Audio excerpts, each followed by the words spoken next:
Europe 1, 7h25, Thomas Soto. Il n'a pas échappé à Raphaël Enthoven que Freddy, le monstre Freddy, faisait la une de Libération ce matin. Et c'est un peu le sujet de la morale de l'info. Bonjour Raphaël. Bonjour Thomas. Le réalisateur de films d'épouvante, Wes Craven, le père de Freddy est mort, on l'a appris hier.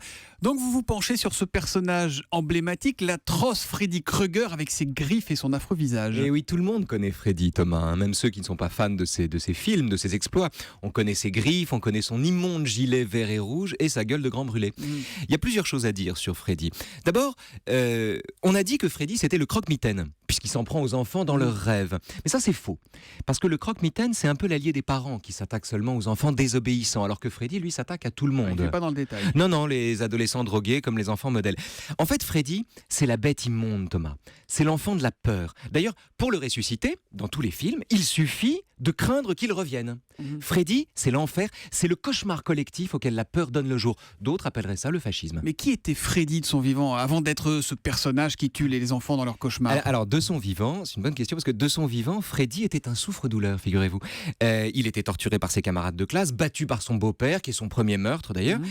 Et pourtant, à aucun moment, son personnage n'inspire la moindre pitié ni la moindre indulgence aux spectateurs. Freddy, c'est le mal absolu. Ce que je veux dire, c'est que aucune excuse sociologique ne tient la route. On ne peut pas sauver Freddy. Du coup, c'est ça qui est absurde, on ne peut pas s'en débarrasser et on lui échappe pas. Tout le monde y passe un jour. Ça veut dire quoi? Qu'on a tous un peu de Freddy en soi? Mais oui, d'où le succès phénoménal de cette octalogie, puisqu'il y a 8 numéros à Freddy. Comment vous dites? Octalogie. Ouais. Freddy, c'est l'ennemi intérieur, Thomas. C'est la carcasse de nuit, comme disait Michel Foucault, qui se nourrit de nos peurs, de nos tentations. Cela dit, pour être honnête, il faut dire qu'il y a quand même un bon côté à Freddy. Allez, un seul. Oui, parce que c'est un personnage de rêve, de cauchemar, qui inflige des blessures bien réelles à des adolescents qui, dans leurs rêves, se prennent pour des super-héros. Autrement dit, Freddy, c'est celui qui nous renseigne sur le danger qu'il y a dans la vie à prendre ses rêves pour des réalités.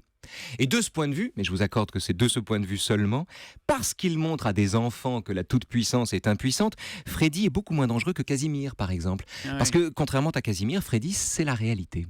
Et la morale de l'info, alors? Après avoir exécuté ce pauvre Casimir. Oh non. Le titre bien connu, je parle à ma nostalgie, le titre bien connu d'une gravure de Goya en morale de l'info. Le sommeil de la raison engendre des monstres. Oh, c'est joli. Le sommeil de la raison engendre des monstres. Alors, 8 épisodes, c'est une octalogie. Et 9. On